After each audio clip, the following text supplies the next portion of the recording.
au niveau du secrétariat administratif du parti, le secrétariat a reçu un courrier qui est venu du palais de la présidence. Et le courrier indiquait en son objet que voilà, le président de la République souhaiterait rencontrer la jeunesse de son pays. Mais il ne nous avait pas été fait cas de précision dans le courrier que la rencontre se ferait avec d'autres catégories de jeunes.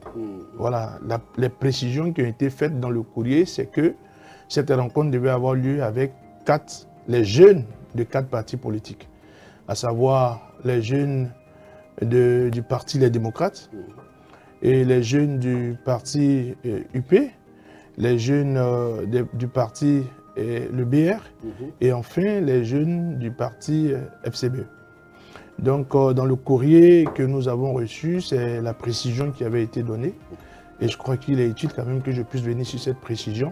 On n'avait pas de précision qu'il aurait des artistes, des web activistes, voilà, d'autres jeunes, d'autres domaines d'activité, on n'avait pas cette précision.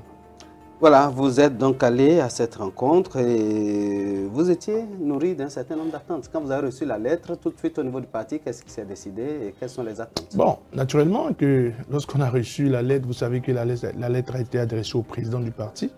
Et donc au niveau du parti, il y a un secrétariat à la jeunesse et la lettre a été affectée au secrétaire thématique, voilà, c'est-à-dire le secrétaire à la jeunesse du parti, les démocrates. Et il y a eu des propositions qui ont été faites. Et donc, moi-même, j'ai été parmi les jeunes qui ont été désignés, c'est-à-dire 10 jeunes. Cette précision n'avait pas été donnée par nous. Et donc, c'est l'occasion pour moi de revenir sur voilà, cette délégation. Et c'est aussi l'occasion pour moi de saluer tous ceux qui ont fait partie de cette délégation. Voilà, je ne voudrais pas citer de noms pour ne pas en oublier. Et donc, je n'étais pas seul au palais de la présidence. Il y a eu des jeunes valeureux autour de moi. Voilà, issus du parti Les Démocrates, qu'ils soient des hommes ou des femmes. Mais la précision détail, c'est que le parti Les Démocrates a voilà, fait les choses comme il se doit. Il y a eu 5 jeunes hommes et 5 jeunes dames. Voilà, donc on a essayé de respecter la parité. Puis, honorable Mitopé, quelques jours après cette rencontre, quels sont vos sentiments avant que nous revenions sur le contenu même de la rencontre? Bon, pour répondre, d'ailleurs, je ne vais pas commencer mon propos en disant pour répondre franchement, je suis dans vos studios pour vous faire l'ouverture de mon cœur. Et ceux qui sont proches de moi le savent. J'ai l'habitude de parler sans langue de bois. C'était un sentiment mitigé dans ce sens que, véritablement, qu'on n'a pas pu communiquer avec le président de la République comme il se doit. Nous avons fait ce déplacement pas pour aller assister à un one-man show. On a fait ce déplacement parce qu'il urge qu'on se parle dans le pays. On a fait ce déplacement parce que nous continuons de croire que les jeunes de ce pays ont beaucoup de choses à dire au président de la République. C'est quand même 9 ans de gouvernance, c'est quand même pratiquement 10 ans de gouvernance. Et donc à ce titre, lorsque la première autorité du pays demande qu'il puisse rencontrer sa jeunesse au sein des partis politiques, vous dites, mais voilà, quelqu'un, permettez que je le dise comme ça, qui est en train de finir son mandat et qui veut échanger avec ceux qui sont la relève, qui veut parler avec ceux qui sont la relève, voilà, qui veut faire l'ouverture de son cœur avec ceux qui sont la relève. Probablement, ils auront des choses à lui dire, probablement des choses qu'ils vont peut-être apprécier, puisque à cette rencontre, il n'y avait qu'un seul parti de l'opposition. 2 partis de la mouvance et puis, bon, voilà, un autre parti politique. Et donc, cette rencontre devait être une rencontre de vérité. Ça devait être une rencontre au cours de laquelle nous dirons au chef de l'État ce pourquoi nous ne sommes pas d'accord. Vous savez, ceux qui ont subi ou qui continuent de subir le martyre durant cette gouvernance, c'est beaucoup plus les jeunes. Ceux qui remplissent nos géoles aujourd'hui, ce n'est pas des gens de 70 ans. Ceux qui remplissent aujourd'hui, voilà, ceux qui subissent les dictats de ce régime, ceux qui sont poussés à l'exil, ceux qui sont muselés, ceux qui subissent le dictat du fameux code du numérique. Voilà, 1, 2, 3, harcèlement par voie électronique, je pense que c'est bien ça. Ceux qui sont sous le poids de ce dictat, ce n'est pas les gens de notre âge, c'est les jeunes. Et donc pour les jeunes, ce serait l'occasion de parler avec le président de la République, d'ouvrir les cœurs. Qui? Parce qu'ils ont des difficultés en politique. Qui? Parce qu'ils n'ont pas d'emploi. Qui? Parce que voilà, le carburant est cher, l'eau est chère, l'électricité est chère, l'internet est inaccessible. Qui? Parce que la formation ne cadre plus avec l'emploi. Qui? Parce qu'il a été désillusionné durant 10 ans. Probablement une minorité qui, parce que, bon, il a apprécié un certain nombre de choses. On est parti, on a décidé de laisser cette délégation aller à cette rencontre parce qu'on croyait que ce serait, voilà, une telle rencontre. Vous avez occupé, hein, pratiquement, on a fait focus sur vous. Moi, vous parlez de la délégation du parti ou de ma personne? On a fait focus sur Guy Mitokwe parce que, apparemment, le chef de l'État avait des réponses personnelles à vous donner par rapport à vos différentes préoccupations. Bon, vous savez, bon, moi je ne suis qu'un soldat. Un soldat, naturellement, au civil. Je ne suis qu'un exécutant, je ne suis que membre d'un parti politique. Je fais ce que j'ai à faire. Moi, aujourd'hui, j'ai la lourde responsabilité qu'il y ait de la lumière sur la communication du Parti Les Démocrates. Depuis le 14 octobre 2023 à Parakou, où cette lourde responsabilité m'a été confiée, j'ai compris qu'il fallait faire tout pour que l'effet des projecteurs soit sur le parti. Et j'ai compris que le parti avait la possibilité d'accéder au pouvoir. Et donc, moi, je m'emploie à ça. Guy Mitokwe n'est qu'un exécutant. Je crois que le plus important aujourd'hui, ce n'est pas moi. Le plus important, c'est qu'on puisse parler de nos difficultés. Le plus important, c'est qu'on puisse regarder les Béninois en face. Et est-ce que ce que nous sommes en train de faire, est-ce que c'est bien? Vous voyez, messieurs les journalistes, moi, je vais vous dire quelque chose. Il y a des choses que nous disons. Il y a des propos que nous faisons sortir de nos bouches. Ma foi, qui ne sont pas des propos politiques. Quand je dis que le meilleur héritage qu'un président qui est en fin de fonction peut laisser à son peuple et à sa jeunesse, c'est cette capacité qu'on puisse se parler, même quand on n'est pas d'accord les uns avec les autres. Voyez la pertinence de ce que je suis en train de dire. Parce que vous pouvez construire des routes, vous pouvez construire des ponts, mais je l'ai dit, lorsque Saddam Hussein a été mis à défaut, lorsque Kadhafi, le peuple libyen et les Occidentaux s'en sont pris à Kadhafi, mais quelles sont les premières choses auxquelles le peuple, à quoi le peuple s'est-il attaqué premièrement? Aux réalisations de Kadhafi, aux réalisations de Saddam Hussein, je peux en citer tout dernièrement, tout près de nous, avec Bachar al-Assad. C'est à ces réalisations. Donc, moi, je ne voudrais pas que ces choses puissent être remises en cause. Parce que si une voie est construite, elle n'est pas construite pour les mouvanciers, elle n'est pas construite pour les opposants. Lorsque nous réclamons qu'il y ait de l'électricité moins chère, ce n'est pas pour les jeunes de l'opposition. Lorsque nous exigeons que l'eau puisse arriver dans tous les coins et recoins de notre pays, ce n'est pas que pour les jeunes de l'opposition. Et donc ces choses ne doivent pas être remises en cause. Mais par contre, lorsque vous partez et vous estimez après moi le déluge parce que les géoles sont remplies, lorsque vous partez parce que vous dites « je n'ai pas l'attitude de quelqu'un qui doit calmer le jeu, qui doit ramener la balle à terre », écoutez, je crois que le président Patrice Talon a raté une occasion. Celle de faire un dernier discours à l'occasion de la célébration de nos 65 ans qui coïncide avec la fin de son mandat. Un discours mémorable au cours duquel il allait appeler au pardon et à la réconciliation. Dire que notre pays est fragilisé, notre pays est sclérosé, divisé aujourd'hui, ce n'est pas une figure de style, c'est une réalité que nous vivons. Et donc, il devait travailler à la réconciliation de ce peuple. Il devait travailler à ce que les exilés puissent revenir. Il devrait travailler à ce que ceux qui sont des prisonniers d'opinion, ceux qui sont des prisonniers politiques puissent être relâchés. Et c'est tout ce que nous demandons. Est-ce qu'il n'est pas tant que... Parce que là, on a suffisamment entendu ça, mais apparemment rien ne bouge au niveau des décibels. Oui, si rien ne bouge, c'est parce que nous n'avons pas la décision. Si on avait la décision, croyez-moi, on ferait tout pour que les lignes puissent bouger. Je l'ai dit à un de vos confrères avant hier, ce n'est pas un secret. Je disais à un de vos confrères que lorsque le président Patrice Yayi Boni était au pouvoir, alors que moi-même j'étais un de ses opposants, avant de construire l'échangeur de Godomé et les 2 passages supérieurs, ce que nous avons à Orikoye et à Stemmes, combien de nos compatriotes étaient allés en prison avant que ces œuvres ne soient réalisées? Dites-moi, combien de compatriotes étaient en prison? On a tiré sur combien de compatriotes à bout portant avant qu'on ait ces réalisations? Et d'ailleurs, depuis 1960 à aujourd'hui, il est le seul président qui a construit ces infrastructures de cette qualité. Et donc, avant qu'il ne construise ces infrastructures, combien de nos compatriotes étaient allés en exil? Et donc, Patrice Talon, j'ai même dit qu'il ne doit pas être évalué sous le prisme de la démocratie. Si vous voulez évaluer les réalisations de Patrice Talon, évaluer ces réalisations, mais en ne le mettant pas dans la catégorie de ceux qui ont été sous l'aile de la démocratie et qui ont été évalués. Parce que le président Nicéphore Soglo, lorsqu'il tirait le pays de -3 à +6, il avait une opposition. Il avait une opposition, une résistance au Parlement. Les institutions de contre-pouvoir fonctionnaient. Les syndicalistes avaient leurs droits. Lorsque le président Yahya Boni a fait tout ce qu'il a fait, même si j'ai fait partie de ses opposants en son temps, mais écoutez, l'opposition fonctionnait. L'opposition avait ses droits. Les forces les institutions de contre-pouvoir fonctionnaient. Et donc, pour évaluer d'une manière juste et équitable les différents pouvoirs, il faut les mettre dans le même cadre.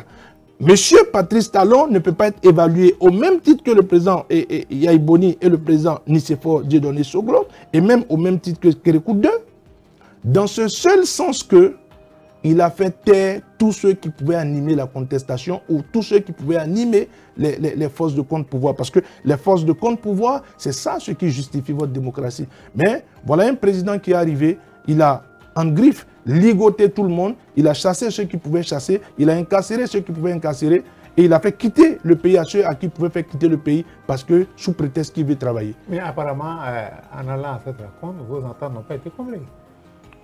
Oui, si nos attentes n'ont pas été comblées, ce n'est pas de notre faute. Parce que notre première responsabilité serait soulevée si, en amont, on avait refusé de répondre à l'appel. Si vous ne répondez pas à l'appel de quelqu'un, comment vous pouvez discuter, comment vous pouvez échanger, comment vous pouvez mettre vos propositions sur la table alors que vous dites que vous êtes demandeur du dialogue. Lorsque on se présente comme un homme de dialogue, un démocrate, et qu'on veut échanger avec celui qui est au pouvoir, le premier des pas à poser, c'est d'aller vers lui, c'est de pouvoir parler avec lui. Et ne soyez pas amnésiques sans que cela ne soit une injure, messieurs les journalistes. Mais comprenez que depuis qu'il y avait Patrice Talon 1, c'est-à-dire son premier mandat, on n'a jamais manqué de dire que pour nous, le leitmotiv de toute chose, c'est qu'on puisse avoir la possibilité de se parler. Parce qu'avant lui, on se parlait.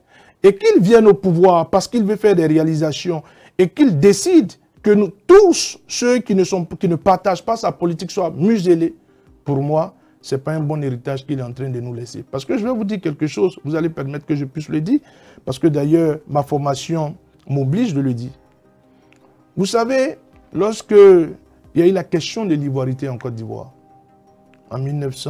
au lendemain de la mort de Félix Houphouët-Boigny, en 1993, et il y a eu le concept d'ivoirité qui avait été créé, mais un homme avait été écarté, en l'occurrence l'actuel président de Côte d'Ivoire, c'est-à-dire le président Alassane Dramane Ouattara. Mais lorsque Alassane Dramane Ouattara avait été écarté, il n'a pas pu participer à l'élection de 1995. Nous, on était encore des enfants, mais on a vécu ça. Alors, celui qui a succédé au président Félix Houphouët-Boigny, c'est-à-dire le président Henri Konan Bédié, va aux élections, il écarte le principal challenger, il gagne, il est au pouvoir. Mais l'exclusion qui a eu lieu en 94-95 germe à partir de 1999, c'est-à-dire la première déstabilisation du pays. Mais lorsqu'il y a la première déstabilisation du pays en 1999, les événements se déroulent et s'enchaînent et se compliquent. Et en 2002, malheureusement, le pays, la Côte d'Ivoire, connaît la guerre civile. Et ce recul, cette guerre civile, cette explosion, fait reculer le pays de 10 ans. Mais l'impact qui avait été posé, parce que quand vous analysez bien ce qui est à la base, en réalité, de la guerre ivoirienne, ce n'est pas deux choses. Ce n'est pas parce qu'il y a eu un détournement extraordinaire. Ce n'est pas parce qu'il y a eu que les hommes politiques volaient. C'est parce qu'il y a eu de l'exclusion. Lorsque vous excluez, à un moment donné, on n'arrive plus à maîtriser le jeu. Et donc, nous, ce que nous demandons, c'est que M. Patrice Talon a dirigé le pays en muselant les uns et les autres. Mais avant de partir, même s'il estimait que c'était utile qu'on muselle, parce que les syndicalistes, selon lui, peut-être lui casseraient les pieds, parce que les opposants l'empêcheraient de déployer son programme. Mais quand vous faites ça, et qu'on a vu ce de quoi vous êtes capable, parce que le président Patrice Talon est en train fini, on n'a pas le niveau de la Chine, hein. On n'a pas non plus le niveau de la Corée du Sud. Mais ce n'est que 10 ans. Mais écoutez, celui qui a développé Singapour l'a fait en moins de 20 ans. Qui a positionné véritablement... Mais même si comparaison n'est pas raison, ce que vous allez permettre que je puisse dire, c'est que quand on se comporte comme il s'est comporté, je dirais que les fruits n'ont pas respecté la promesse des fleurs. Parce que tout ça pour ça, on serait tenté de le dire. Tout ça pour ça.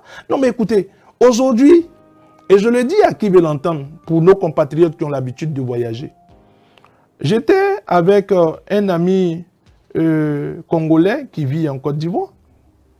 Et il m'a dit, mais écoute, il y a une forte communication sur le niveau auquel le Bénin est arrivé aujourd'hui, mais moi, je suis en congé, je vais venir visiter le Bénin.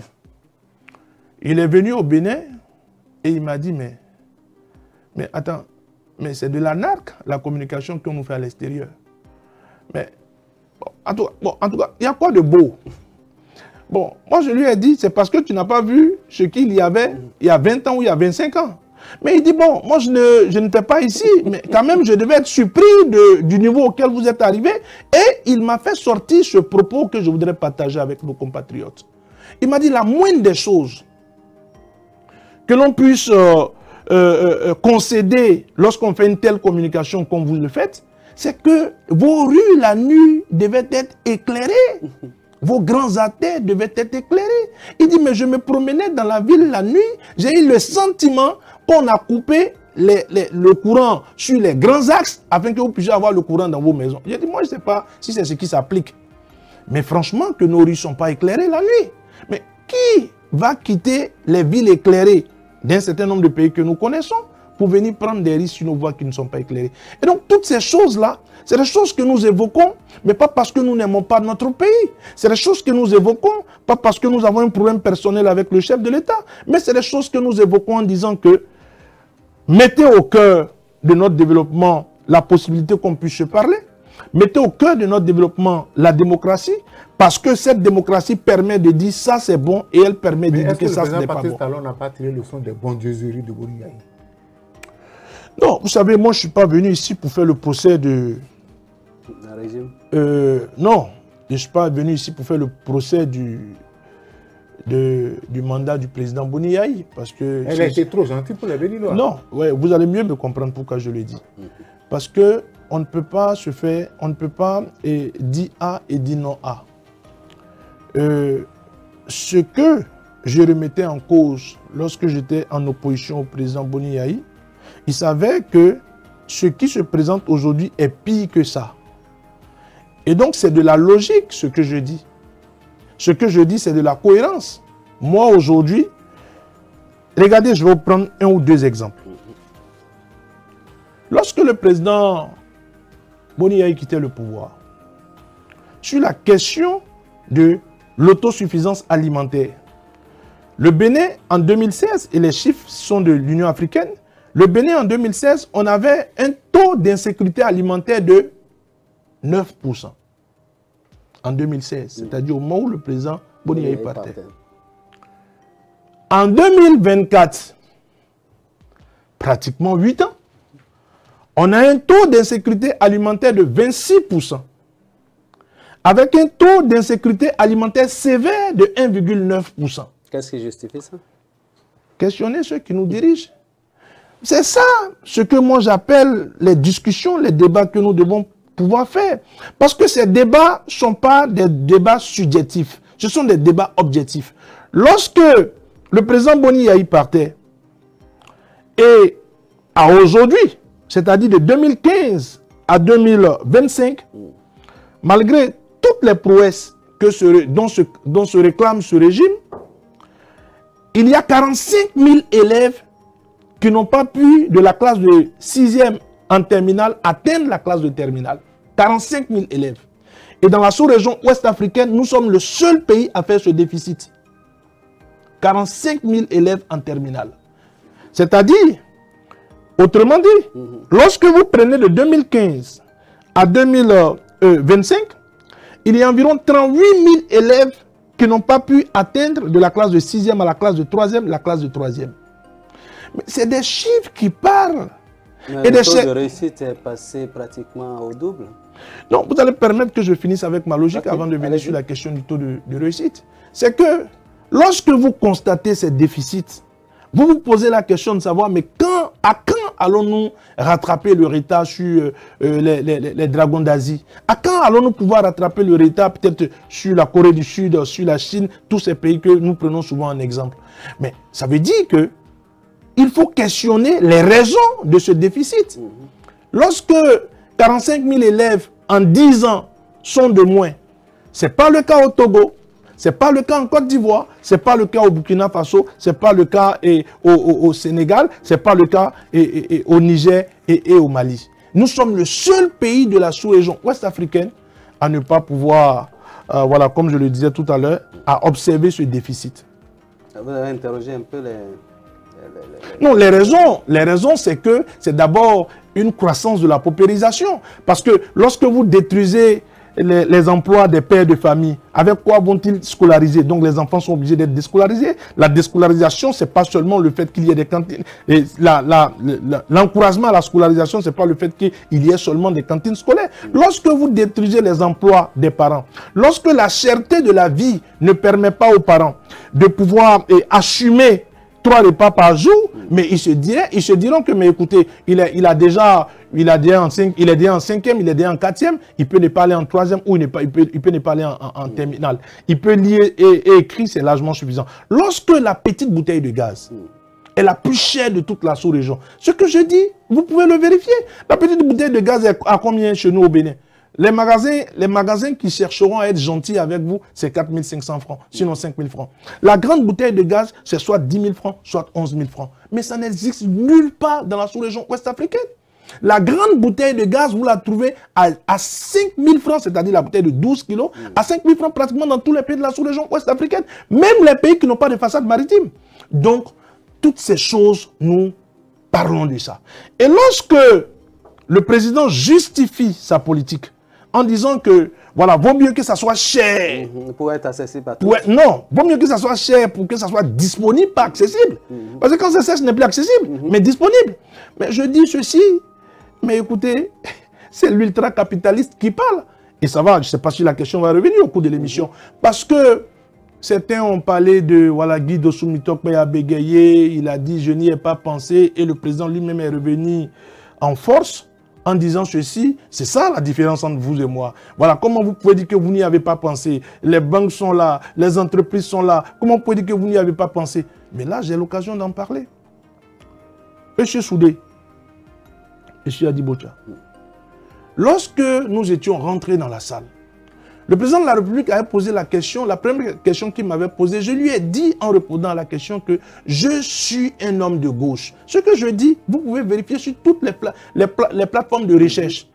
Mais un homme de gauche, mais il est plus proche des socialistes, il est plus proche des sociodémocrates, il est plus proche des social-libéraux. Un homme de gauche, c'est celui qui pense que l'action d'État, l'action du gouvernement doit être plus impliquée dans le quotidien des populations. C'est ça l'homme de gauche. L'homme de gauche, c'est une idéologie. Et je dis, c'est en cela que lorsque nous étions montés et qu'il m'avait laissé le micro en parlant de différence, je lui ai dit que sur la question de la cherté de vie, on a vu la différence entre lui et le pouvoir de Yahya Boni. Permettez sans être trop long que je finisse avec cet aspect.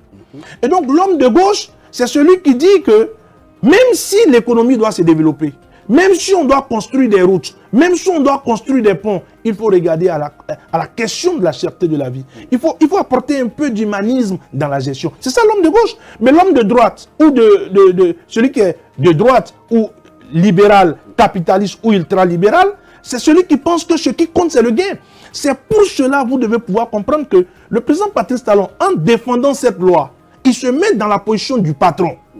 Et c'est ce que je lui disais quand je lui disais, mais écoutez, votre parcours c'est-à-dire, on voit le reflet de votre parcours, a des répercussions dans votre gouvernance. Je n'étais pas en train de parler en l'air, parce qu'effectivement, il ne peut pas changer. Le président Patrice Talon ne peut faire que légiférer pour les chefs.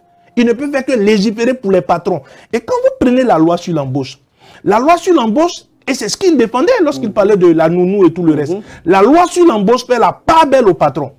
Et donc, le concepteur de cette loi s'est mis dans la position du patron. Alors que, à tous les parlementaires, le b.a.-ba qu'on apprend à tous les parlementaires, c'est que, avant de légiférer, avant de concevoir la loi, vous devez avoir ce principe à l'esprit. La loi doit pouvoir diminuer les pouvoirs du plus fort et augmenter les pouvoirs du plus faible. C'est ça l'essence de la loi. Mais Patrice Talon, là, vous avez manqué un coach peut-être. Patrice Talon vous disait que c'est ça qui a, lui, créé un environnement favorable à l'arrivée des entreprises et des entrepreneurs, des investisseurs. Est-ce qu'aujourd'hui, lorsque vous faites votre petite enquête, il y a eu assez d'investisseurs qui sont venus au Bénin? Non, M. Soudé, M. Diboucha, ce n'est pas à nous de faire l'enquête. Et d'ailleurs, nous appellerons à ça. Il faut faire l'évaluation de cette loi après quelques années. Faisons l'évaluation de cette loi pour voir combien d'emplois cette loi a permis ou bien à sauvegarder et combien d'emplois ou combien d'employeurs ou combien d'entrepreneurs ou d'entreprises ou d'investisseurs cette loi a attiré.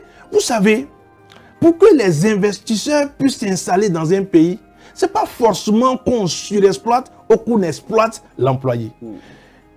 Et ça, là-dessus, sur la question de la nounou, je n'ai pas bégayé. Quand je dis je n'y ai pas pensé, mais écoutez, on me l'a appris depuis mon bas âge, mais vous n'êtes pas tenu de répondre à une question posée par votre contradicteur. Au nom de quoi vous allez répondre à la question posée par votre contradicteur? Parce que votre contradicteur a sa ligne qui n'est pas forcément votre ligne. Et ensuite, votre contradicteur, dans le cas précis, même si je faisais une démonstration, ça ne passerait pas à la télé. J'étais conscient que même si je fais une démonstration, aucun Béninois ne verrait ma démonstration. Mais ici, vous pouvez entendre et comprendre ce que je voulais dire. C'est que lorsque il met la question de la nounou, entre le bien-être de la nounou et le bien-être de votre famille, c'est le patron qui parle. C'est le patron qui a conçu la loi. Mais le plus important que vous devez pouvoir comprendre, c'est que le pays, et lui-même l'a dit, en majorité est constitué de pauvres. Si la loi ne protège pas l'employé, si la loi ne protège pas, comment on appelle ça, le plus faible, et qu'elle donne trop de pouvoir aux plus forts, les plus forts vont finir par écraser les plus faibles. Enfin, je dirais ceci. Ce qui pourrait attirer les investisseurs vers votre pays, ce qui pourrait créer beaucoup plus d'emplois, et là, c'est la proposition du social-démocrate, c'est la proposition de l'homme de gauche. C'est que le courant, non seulement qu'il puisse être accessible, mais qu'il puisse être moins cher. Parce que lorsque le courant est moins cher, les entreprises, au lieu d'aller à Dakar, au lieu d'aller à Abidjan, parce que c'est cher là-bas, viendront chez vous. C'est que la fiscalité ne puisse pas serrer le cou des investisseurs. Au lieu d'aller à Dakar, à Niamey, à Ouaga, ils viendront à Cotonou. C'est que le pays politiquement puisse être stable. Lorsque l'approche des élections n'est pas un moment d'explosion, lorsque l'approche des élections n'est pas un moment d'incertitude, les investisseurs viendront à Cotonou. Et il y a beaucoup d'autres raisons comme ça. Donc, la raison pour laquelle les gens viendront chez vous, c'est que vous ayez une justice qui dise le droit. La raison pour laquelle les gens viendront chez vous... Vous pensez que la justice ne dit pas le droit aujourd'hui?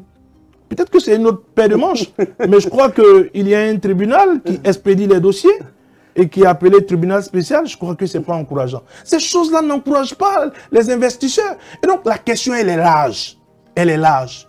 Et donc, voilà, je n'y ai pas pensé. Pour moi, c'était que nous ne sommes pas du même courant. Moi, je suis un homme de gauche et je comprends que pour créer la richesse, il faut penser à celui qui travaille. Ça, c'est la pensée de l'homme de gauche. C'est la pensée du social-démocrate. Mais l'ultralibéral, le capitaliste ne pensera pas comme moi. Et le président Patrice Talon est un ultralibéral, c'est un capitaliste et je ne lui en veux pas parce que son parcours le lui impose. Est-ce que vous pensez que cette rencontre-là était essentiellement basée sur la rencontre avec les démocrates? Parce que là, on a l'impression que c'est un échange qui s'est passé entre deux personnes. Oui, ce n'est pas nous qui avons donné cette impression. Puisque ce n'est pas nous qui avons invité, nous on a répondu à une invitation. Et donc, ceci étant dit, il y avait beaucoup de personnes dans la salle, mais que la fixation puisse être faite sur notre parti.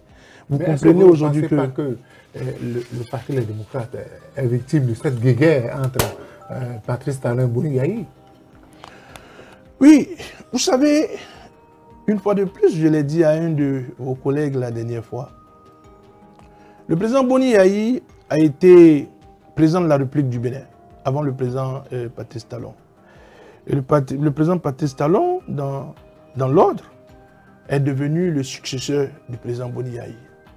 Qu'on le veuille ou non, ils ont été présidents de la République de ce pays. J'ai dit ils ont été parce que dans quelques mois, le président Patrice Talon sera un ancien président. Et donc, que la fixation puisse être faite sur les deux personnalités politiques, c'est à nous de faire les distinctions et c'est à nous de comprendre les choses. Le président Boni Yayi aujourd'hui équilibre, de par sa position, la question du jeu politique au Bénin. Vous le voulez, vous ne le voulez pas. L'équilibre du jeu politique au Bénin aujourd'hui, c'est le président Boni Yayi. Vous pouvez ne pas l'accepter, vous pouvez ne pas l'aimer. Mais c'est ça l'équilibre du jeu politique. Un rôle de catalyseur. Mais au fait, dites-moi, M. Soudé, M. Adibocha, dites-moi, qui, comme personnalité politique dans notre pays aujourd'hui, équilibre le mieux, autant, qui peut dire au président Patrice Talon, ici c'est la limite. Vous ne pouvez pas aller au-delà de ça. Écoutez, c'est le président Boni Yayi. Et donc, sa position dans le parti Les Démocrates aujourd'hui apporte du crédit au parti Les Démocrates. Sa position dans le parti Les Démocrates aujourd'hui apporte de l'eau au moulin du parti Les Démocrates. Et son aura, l'homme de gauche qu'il a été, l'homme d'État qu'il a été, celui qui avait le cœur dans la paume. Moi, je ne regrette pas ça.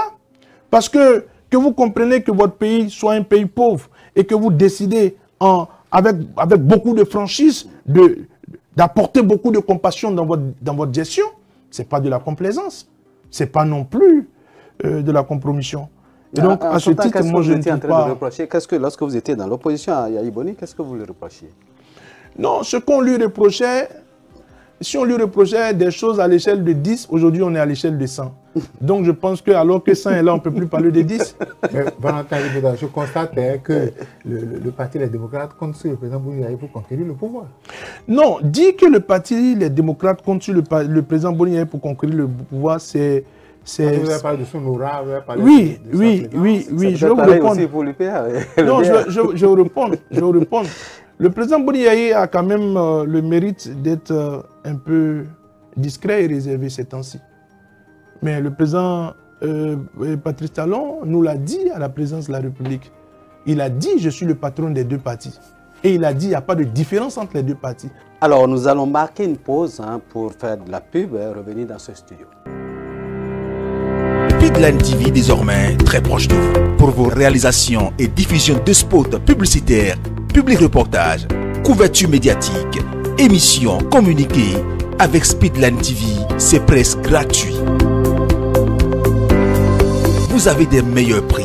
Pour tous vos produits et services, nous vous offrons des espaces publicitaires à travers nos émissions, nos feuilletons et séries. Profitez de notre période promotionnelle pour atteindre vos clients partout sur le territoire national, partout en Afrique et dans le monde entier. Avec Speedline TV, votre visibilité est assurée. Speedline TV est situé à Akpapa, au téléphone 99 00 84 49. Speedline TV, votre télé.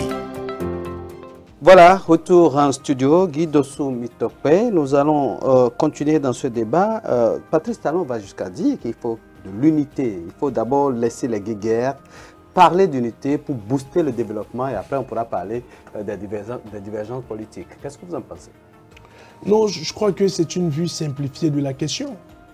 C'est une vue extrêmement ou bien absolument simplifiée de la question.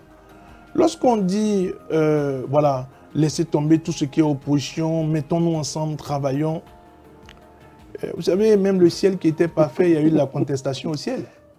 Ouais, pourtant, le ciel était parfait. Et moi, je suis croyant, je suis chrétien, et puis on m'a toujours appris que Dieu n'a pas créé le diable, il a créé Lucifer qui n'était pas mauvais. Et en le disant, ce n'est pas pour dire que ceux qui sont à la base de la contestation sont forcément mauvais. Je veux juste mettre l'accent sur le fait que l'unanimité ne peut pas exister dans une société où, vous savez, voilà, il y a différentes ethnies, il y a différentes religions, et puis il y a beaucoup d'autres choses. Ce qui serait bien pour notre pays, et ça je vais insister là-dessus, ce n'est pas qu'il n'y ait pas de force de contre-pouvoir, parce que moi je le dis ainsi, si les terminologies d'opposants ou d'opposition gênent, mais il faut des forces de contre-pouvoir. Les forces de contre-pouvoir, pour rattacher ça un peu à nos faits de tous les jours, c'est le Malio. C'est le Malio qui cadre le Cluton. Parce que quand le Malio n'est pas là, mais le Cluton, il ira partout. Il va tout casser. Il chicote tout le monde. Donc le Malio est là pour dire au Cluton, non, non, non, tu ne peux pas aller là. Non, non, non, non, c'est bon, non, non, non. Bon, sans être trop adepte de ça, mais je vois ça quand même. Donc c'est le rôle de l'opposition. Mais ce qu'on vous reproche, c'est que vous ne faites pas des propositions constructives. C'est le même disque tous les jours. Non, je viens d'en faire. Je viens d'en faire. Et puis, ce n'est pas le même disque tous les jours. Vous voyez, je vais vous dire quelque chose. Le président Patrice Talon aurait pu être comment on appelle, le développeur, il aurait pu être l'homme des grandes œuvres, comme voilà, le bâtisseur, comme il aurait voulu bien que nous le présenter, s'il jouait dans un registre dans lequel tout le monde joue. Vous voyez, je ne peux pas parler du cas de tout le monde. Ceux qui ont suivi mon parcours lorsque j'étais à l'université, j'ai toujours pris position contre l'injustice. J'ai toujours parlé au nom des plus faibles. Et donc, il y a beaucoup de personnes en politique aujourd'hui qui pensent que quand ça ne va pas, il faut qu'on parle. Quand ça ne va pas, il faudrait qu'on questionne pourquoi ça ne va pas. Parce que le pouvoir n'a pas commencé au Bénin, ni au Dahomey. Il a existé sous tous les cieux. Il continue d'exister. Lorsque vous avez un pays pauvre comme le nôtre, il faut des hommes qui aiment le pays. Il faut des hommes travailleurs d'abord, compétents. Parce que aimer l'amour pour la patrie seule ne suffit pas. Compétents, qui peuvent apporter des solutions aux difficultés. Mais la moralité de ces personnes doit être questionnée. Parce que dans beaucoup de cas, vous voyez des gens, voilà, et quand la République met à leur disposition 1000, voilà, ils s'octroient eux-mêmes 800, et puis à la limite, ils mettent 100 ou 200 pour la République. Et donc, le rôle du contre-pouvoir, c'est de pouvoir mettre la main sur ces choses. Lorsque j'étais sorti pour dire que la voie qui fait aujourd'hui la fierté de ceux qui nous dirigent, c'est-à-dire le boulevard de la Marina, qui quitte le carrefour, la loterie nationale pour aller vers voilà, Bioguira et voilà, le carrefour de l'aéroport. Lorsque j'étais sorti pour dire que cette voie de moins de 6 km a coûté 35 milliards aux contribuables de notre pays. Mais c'est un peu comme si voilà, il fallait me pendre. Parce que ça criait de toutes parts. Lorsque j'ai dit que les bureaux de la vice-présidence ont coûté 6 milliards de nos francs aux contribuables béninois, même en venant dans vos studios, maintenant j'étais passé devant le bâtiment. Mais nos compatriotes n'avaient pas ces informations. Lorsque eux-mêmes mettent dans leurs documents que le nouveau siège du Parlement va coûter 25 milliards aux contribuables béninois, et dans le dernier rapport, ils disent que, alors qu'ils étaient à un taux de réalisation physique de 64%, et qu'on est déjà à 78 milliards. Vous pensez que s'il n'y a pas de force de contre-pouvoir, ces choses-là seront suivies par les populations? Parce que nous estimons que c'est déjà trop. Et leur répondant, mon cher aîné Jacques Ayadji, lorsque je lui ai dit que je ne voudrais pas faire un débat avec lui, peut-être que beaucoup ont mal interprété ça. Vous savez, même quand on est en politique, on a peut-être parfois, nos choix. On n'a pas envie de peut-être avoir des sortes de prises de bec avec certaines personnes. Peut-être on a nos raisons. Mais pas sur le fond. Sur le fond, je peux faire le débat avec n'importe qui. Et ça, j'insiste là-dessus. Jacques Ayadji, le ministre, est venu et il a dit non, ce n'est pas 35 milliards, c'est 37 milliards. Et il dit non, Guy Mitokpe étale son ignorance parce que il ne maîtrise pas la question, parce qu'il n'est pas spécialiste du domaine, et que lorsque on a parlé de 6 km ou bien moins de 6 km, en réalité c'est 4 x 4. Non, nous sommes allés chercher le prix des voies de cette gamme dans la sous-région. Le prix des voies 4 x 4 et 2 x 2, je ne sais pas qu'est-ce qu'ils disent là, 4 voies, 2 x 2, on est allé chercher le prix de cette gamme de voies. Le Bénin vient en tête avec 6 milliards au kilomètre. Le pays qui nous talonne, c'est le Sénégal, avec un peu plus de 2 milliards. Le Maroc, qui a des voies jugées aux normes européennes, est à 1,5 milliard avec ses normes de voies. La Côte d'Ivoire, n'en parlons pas. Donc, moi, je pense que les populations veulent comprendre ces choses. Et c'est ça le rôle d'une force de contre-pouvoir. C'est que vous donnez, et puis le débat est là, et puis tout le monde tranche. Donc les forces de contre-pouvoir ne sont pas des forces qui tirent le débat vers le bas. En mettant ces chiffres sur la place, je n'ai pas remis en cause l'utilité de cette voie. Je n'ai pas remis en cause l'utilité du nouveau siège pour l'Assemblée nationale. Je n'ai pas remis en cause l'utilité des bureaux pour le ou la vice-présidente. Mais je dis, il faut qu'on check, il faut qu'on vérifie, il faut qu'on comprenne ce qui se passe. Parce que vous ne pouvez pas, au nom du fait que vous êtes en train de réaliser des choses, mais procéder à la gabégie, racler les fonds du pays. Mais c'est de ça que nous parlons. Mais la voie de Porte-Novo, et j'en aurai fini, la voie à Porte-Novo s'émet. Eux-mêmes ont mis sur les panneaux techniques que cette voie entre le Carrefour Sémé et Porte-Novo va coûter au pays environ 80 milliards. Un peu moins de 10 km. Ça sort de l'entendement. Mais lorsque le ministre conseiller est venu pour s'exprimer sur cette voie, il a dit non, elle fait plus de 100 milliards.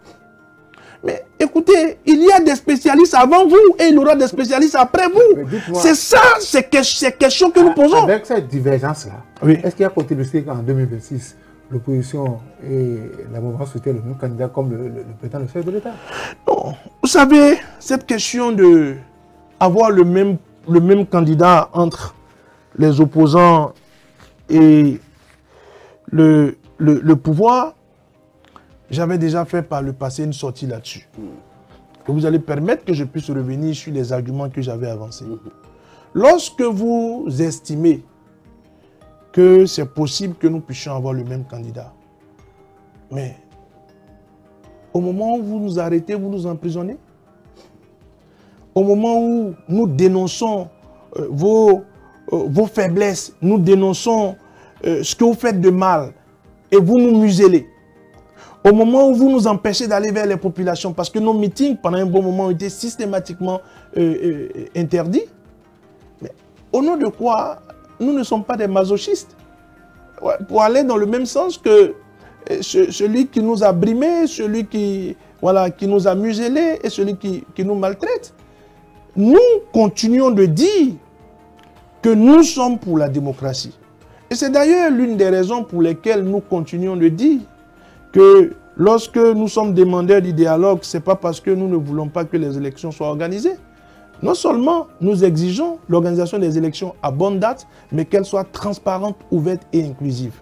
On ne peut pas être plus clair que ce que je suis en train de dire. Donc sur la question de c'est possible que nous puissions avoir le même candidat, c'est possible peut-être qu'ils puissent avoir les mêmes candidats avec d'autres partis comme les partis FCBE, parce que là, on ne sait pas s'ils sont des cabris ou des moutons, ils sont entre les deux. Mais nous, on sait qui nous sommes. Quand on sait qui vous êtes, on ne peut plus vous confondre. Nous ne partageons pas la politique du président Patrice Talon et en tout cas, moi-même, je serais étonné de constater ça. J'attends de voir ça. Alors, on revient dans le débat au niveau de la présidence. Patrice Talon vous propose des cours en matière de gestion. Il vous propose des cours et il est disponible à vous donner des cours 1 heure par jour. Vous en dites quoi? Vous savez, quelque part d'autre, je disais que moi, je suis mari. Je suis mari de Savalou, même si je ne suis pas né ici. Et que chez les maris, on tient bien au respect de l'aîné. On a beaucoup de respect et de considération. Et pour aller un peu plus loin, pour ne même pas être restrictif, je crois que ce n'est pas propre au mari. C'est même propre à pratiquement toutes nos ethnies. Voilà. Le président Patrice Talon, ce n'est pas parce que je suis en opposition avec lui aujourd'hui que je ne vais pas reconnaître qu'il a un parcours. Il a un parcours. Il a réalisé des choses dans sa vie. Il a eu un parcours. Et vous allez remarquer que lorsque je m'étais dans mes premières prises de parole, je lui ai dit, mais écoutez, il a son parcours. Et puis il a un âge donné. Il peut avoir l'âge de mon géniteur. Même si mon géniteur est bien plus âgé que lui. Parce que, voilà, lui peut être fils à moi, mon père. Mais, ceci étant dit, il ne faut pas dénier le fait que je peux apprendre de lui. Je le dis, si ça va choquer des gens, que ça les choque. Je peux apprendre de lui. Parce que je ne connais pas tout. Et je Comme lui non plus ne connaît pas tout. Non, moi je ne sais pas si lui ne connaît pas tout. Mais moi je ne connais pas tout. Et puis je n'ai pas son parcours. Et puis, voilà, moi j'ai que dans la quarantaine. Et face à quelqu'un qui va vers les 70 ans, il peut m'apprendre beaucoup de choses. Et donc, le registre était un peu un registre pour m'humilier.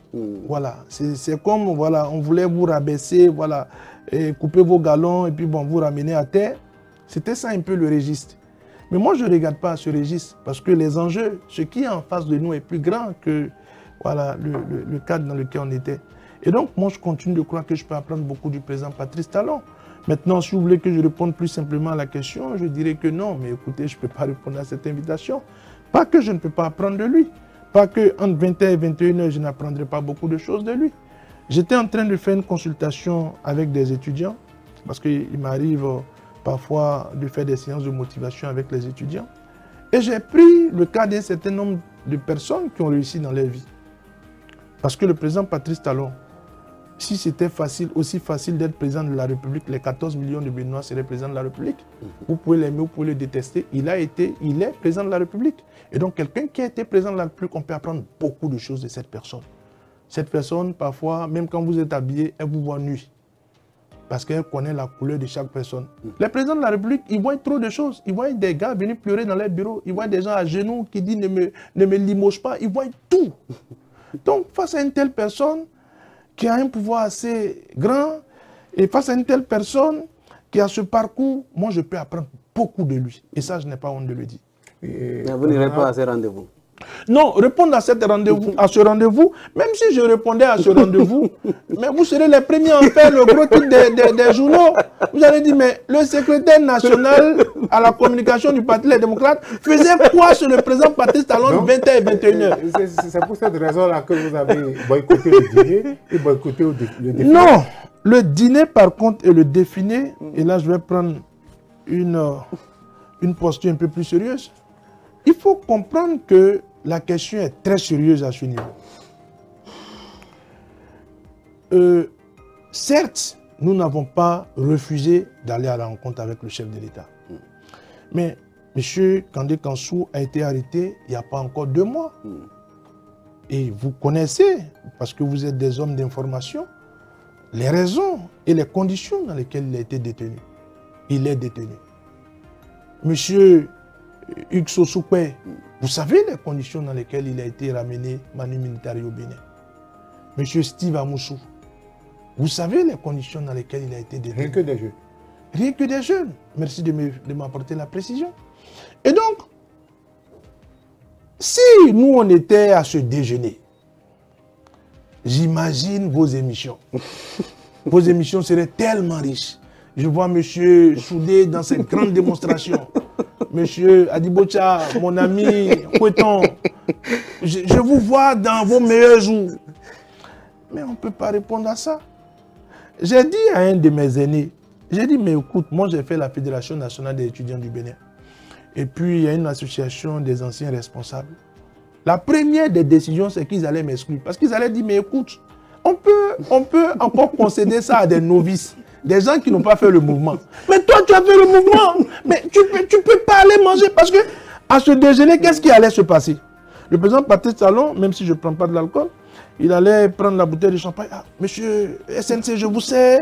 Et puis, les cadres de la présidence allaient guetter ce moment où le champagne ou le vin est en train de rentrer dans mon verre et puis ils vont prendre les grands angles. Ou vous serez remplir votre assiette. Ou bien au moment où je suis en train de même mettre la fourchette dans la bouche, les grands plans. Et puis on va dire, Guy Mitokwe à la table du président Patrice Talon au moment où ses amis croupissent en prison. On ne peut pas. On ne peut pas. Mais pour l'indépendance quand même. Non, pour l'indépendance, c'est pratiquement dans le même registre. Parce que notre refus d'aller à l'indépendance, ce n'est pas un boycott de la souveraineté ou de la reconnaissance même des 65 ans.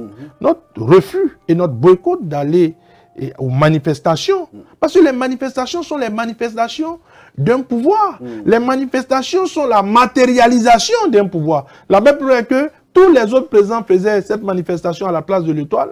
Mais le président Patrice Talon a créé son propre cadre avec sa propre Amazon.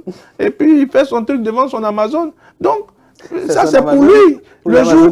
Non, c'est bon, lui qui a fabriqué ça. Ce qui veut dire que le jour où quelqu'un d'autre va venir, il va cibler une autre place dans Akpakpa là. Il va agrandir la voie. Lui aussi va venir faire sa manifestation là. Donc, c'est propre à certains pouvoirs. Mais ce que vous devez pouvoir garder et comprendre, c'est que nous n'avons pas boycotté la reconnaissance voilà, des 65 ans, mais nous avons dit que pendant que ce pouvoir travaille à notre disparition, parce qu'en réalité, j'ai cru que vous alliez me poser cette question, le pouvoir de M. Patrice travaille à ce que le Parti Les Démocrates disparaisse. Mais est-ce que ce n'est pas le reflet de cette guéguerre entre Yahi Boni et Patrice Talon? Parce que c'est sorti à la réunion. Non, les propos du président Patrice Talon sur le président Boni Yahi n'avaient qu'un seul but. Le seul but que ces propos avaient, c'était de discréditer le Parti Les Démocrates. Parce que, je l'ai dit, M. Soudé, je prends un exemple. Vous êtes le principal SG du mouvement syndical pour lequel... Non, je vais faire l'inverse. Je suis le principal SG du mouvement syndical pour lequel vous êtes le DG de l'entreprise. Oh. Je prends ce cas, hein, je ne dis pas que c'est ce qui se passe. Et si vous et moi, on s'échange des SMS où on s'appelle souvent, vous attendez la rencontre avec tous ceux qui sont sous moi en tant que SG et vous dites, oh, votre SG là, il crie, on se parle, hein, on s'écrit. Vous voulez faire quoi? Vous voulez me discréditer? Vous voulez diminuer, vous voulez salir mon image, vous voulez entacher ma crédibilité.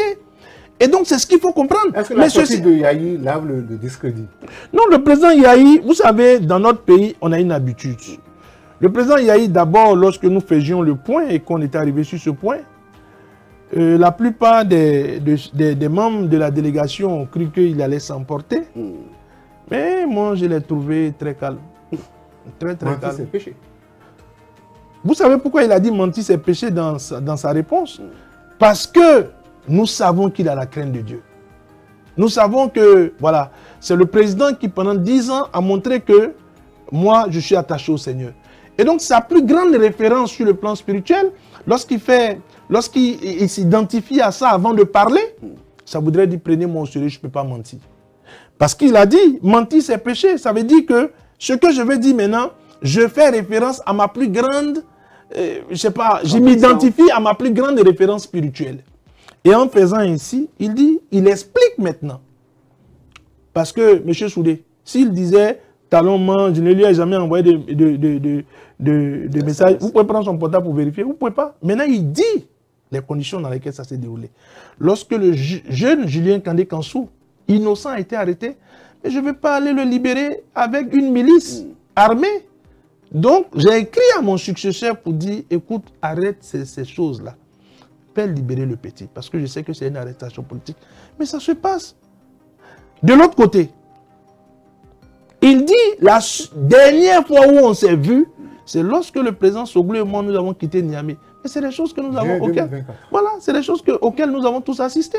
Et donc, moi, je crois que, d'abord, l'intention de celui qui a fait cette déclaration, c'est de salir. Et maintenant, celui qu'on voulait salir a dit non. Il pouvait mentir en disant, mais je ne lui ai jamais envoyé de message. Mais il a répondu de la manière franche, la plus sincère que possible. Alors, et moi, vous, les démocrates, est-ce que vous êtes prêts? Est-ce que vous pensez qu'aujourd'hui, vous avez toutes les ressources nécessaires à voir un peu les velléités et gérer le pouvoir? Et ce serait peut-être la fin de cette émission. Non, vous voyez, moi, cette question me permet de dire que le plus important, c'est le Bénin. Et ça, moi, je le dis toujours avec beaucoup de solennité. Moi, j'aurais très mal si notre standard baisse. J'aurais très mal si notre standard baisse. J'aurais très mal, oui, parce que, vous voyez, démocratie. Le président, sur tous les plans, le président Kérékou a envoyé le pays à un niveau. Sur le plan démocratique. Sur le plan démocratique et sur le plan des réalisations. Le président Mathieu Kérékou a fait ce qu'il pouvait. Mais le président Yahi Boni est venu apporter un plus à ce que le président Kérékou avait fait sur le plan de la démocratie et sur le plan des réalisations. Le président Patrice Talon, naturellement, a apporté sa connaissance et puis ce qu'il pouvait faire aussi sur le plan des réalisations. L'idéal, aussi bien pour le Parti Les Démocrates que pour le Bénin, c'est que celui qui va venir après le président Patrice Talon soit plus ambitieux que le président Patrice Talon. L'idéal, c'est que celui qui va venir après le président Patrice Talon puisse montrer que, comme j'aime bien un peu parfois cette expression qui est proche à nos amis anglophones nigériens, que pour Talon, là, c'était yéyé, ça a dit c'était, voilà. C'est ça ce que nous voulons. Et celui-là se trouve avec vous? Naturellement, je disais que tous ceux qui ont 40 ans, qui sont compétents. Parce que, vous voyez, tant que quelqu'un n'est pas parfois à la charge, ou bien quelqu'un n'est pas à la responsabilité, on ne peut pas forcément savoir de quoi la personne est capable. Je le dis, la main sur le cœur, même aux partisans du président Patrice Talon, que et quand le président Patrice Talon voulait, nous, alors que nous, on était ses défenseurs, on a lutté pour qu'il prenne le pouvoir dans ce pays. Et je dis que ceux qui ne voulaient pas qu'il prenne le pouvoir disaient, mais écoutez, vous ne pouvez pas laisser le pouvoir à un homme d'affaires. Parce qu'il se disait que les hommes d'affaires dans notre pays, pour la plupart, sont des demi-lettrés. Mais le président Patrice Talon a montré que, bon, voilà, je ne veux pas commenter la suite, pour ne pas qu'il fasse un extrait de ce qu'il va dire pour essayer d'embrouiller le peuple. Mais ce que je veux dire, c'est que, à ce que nous avons apprécié, à ce que nous avons aimé dans sa gouvernance, celui qui doit venir doit pouvoir compléter. Si c'est les voix que nous avons appréciées, que celui qui va venir puisse nous montrer que ce que nous avons vu, c'était yéyé, qu'on peut faire mieux. On peut faire mieux, ainsi moins de cher. suite. Est-ce que vous êtes prêt au niveau du Parti Les Démocrates à confier le pouvoir à un jeune? Non, il y a des jeunes qui sont pires que des vieux. Donc, moi, je ne milite pas souvent pour des questions, voilà, il faut forcément donner à un jeune. Moi, vous savez, moi, j'ai très mal quand je vois que nous prenons du retard à des moments donnés. Je discutais avec mon épouse et puis elle m'a dit ceci. Elle m'a dit, si le Bénin peut conserver sa démocratie et conserver son élan à un niveau donné, d'ici quelques années, nous allons sérieusement talonner le Sénégal et la Côte d'Ivoire. Parce que moi, je continue de croire que nous avons de grands défis. Le retard du Bénin, c'est d'abord un retard sur les Béninois, mais le retard du Bénin, c'est d'abord un retard aussi dans la sous-région. Et comme je le dis, si 10 touristes doivent venir au Bénin, nous, en tant que Béninois, nous devons nous arranger pour que 9,5 touristes puissent venir au Bénin et peut-être que le demi qui reste puisse se perdre. Mais on ne doit pas pouvoir laisser la possibilité, parce que les touristes qui choisissent la sous-région, s'ils ne viennent pas au Bénin, ils viennent dans d'autres pays. Et donc, notre concurrence, c'est entre nous-mêmes et notre concurrence, c'est aussi avec la sous-région. Voilà, Guy Dossou Mitokpe, j'aurais bien voulu que vous dites un mot sur Candidat Zanaï, qui a été évoqué aussi dans les débats. Il paraît que c'était votre ancien patron et tout le reste. Ce sera en même temps votre conclusion. Dites-nous rapidement, en quelques mots, cette parenthèse Candidat Zanaï avec le chef de l'État. Ça fait, j'ai du mal parfois, j'ai du mal à aborder cette question parce que je ne sais pas pourquoi ça me... À chaque apparition, cette question doit revenir. Mais je ne manquerai jamais de le dire. Vous savez, j'ai quitté le parti Restaurer l'Espoir avec les pieds lourds. Mais à un moment donné, comme je l'ai dit, c'est comme un enfant qui est resté dans la maison de son père. À un moment donné, il doit pouvoir se prendre une femme et se marier. Et donc, ce n'est pas parce que vous devez quitter la maison de votre père que voilà, vous allez dire que vous n'avez jamais mangé dans cette maison, vous n'avez jamais fait vos besoins dans cette maison. Donc, moi, je suis dans cette disposition. Et puis, je suis d'autant que dans cette disposition que moi, je n'ai pas eu de problème particulier, ni avec le premier responsable du parti, ni avec d'autres membres du parti. D'ailleurs, c'est le chef de l'État qui l'évoque. Non, le président Talon l'a évoqué. Vous allez remarquer que dans les reportages, ils ont coupé la partie où il expliquait. Quand il a dit, vous savez qu'il y a un secret entre vous et moi. Et puis, il a évoqué le président Zanaï. Et puis, il a expliqué, par contre, ceux qui étaient dans la salle, on a tous entendu. Mais dans le reportage, ça a été coupé. Je ne sais pas pourquoi ils ont coupé. Mais moi, ce que je peux dire, c'est que je n'ai pas de problème avec le président de mon ancien parti.